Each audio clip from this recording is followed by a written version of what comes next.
नेतृत्व में एनडीए की तीसरी सरकार में पांचवी बड़ी पार्टी एलजेपी रामविलास की होगी। उसके अध्यक्ष चिराग पासवान इस वक्त हमारे साथ हैं।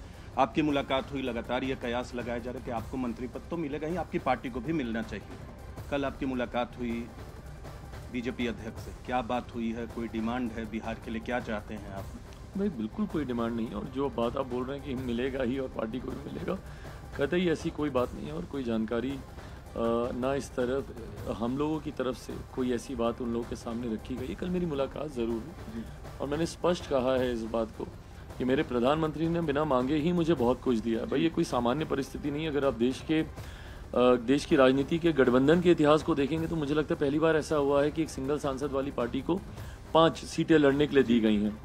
मैं भी उनके विश्वास पे खरा उतरा हूँ। 5 उन्होंने दी, मैंने पाँचों की पाँचों मैंने उनको जीत कर मैंने दी है। तो ऐसे में बिना मांगे प्रधानमंत्री जी ने बहुत कुछ दिया है। अब कुछ मांगने की लालसा नहीं, विशेषाधिकार ये प्रधानमंत्री जी का है। ऐसे में हम लोगों की तरफ से, मेरी पार्टी की तरफ से कोई मांग नहीं है। प्रधानमंत्री ने आपको गले लगाया, दोनों आप लोग हाथ मिला, क्या बोला पीएम ने उस वक्त जब आप उनसे मिले गले लगकर?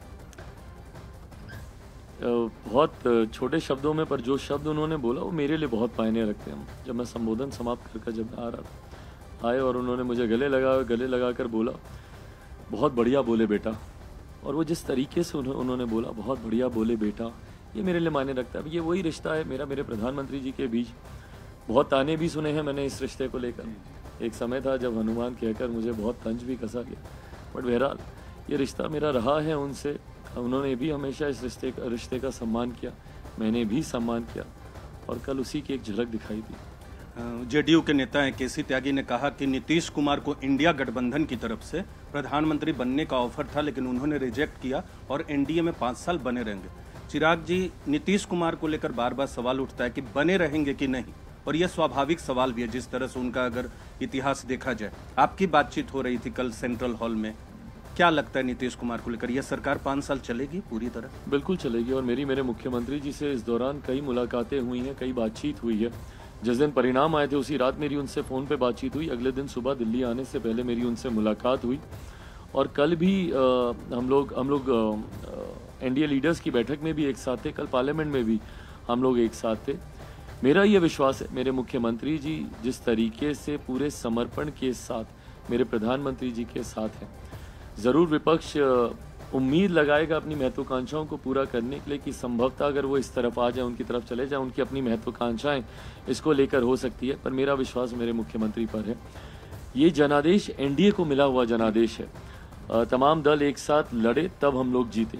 ऐसे में कोई भी घटक दल जनादेश का अपमान नहीं करेगा। बल्कि कल जो तस्वीरें अगर आप देखेंगे जिसमें मेरे मुख्यमंत्री जी से सेंट्रल हॉल में बातचीत हो रही है, उस बातचीत में हम लोग विधानसभा चुनाव की ही हम लोग बातचीत कर रहे हैं कि विधानसभा में कैसे लड़ना है, क्या रणनीति होनी चाहिए, अभी से किन सीटों पर हम लोग को मेहनत करनी चाहिए। तो जब हम लोग साथ मिलकर विधानसभा की चर्चा अभी हम लोग कर रहे हैं, तो ऐसे में विपक्ष भले लाख कोशिश कर ले, उम्मीद लगा ले, बट ये गठबंधन एकजुट है, मजबूत है, साथ मिलकर लड़े, साथ जीते, साथ सरकार बनाने जा रहे हैं और 5 साल तक ये सरकार चलेगी। तो आप कह रहे हैं कि विधानसभा पे चर्चा है। उधर तेजस्वी यादव और उनकी पार्टी का दावा है कि अगले विधानसभा चुनाव, अगले साल होने वाले विधानसभा चुनाव में बहुमत आएगा, भले ही अभी आरजेडी को सीटें कम रह गई हैं।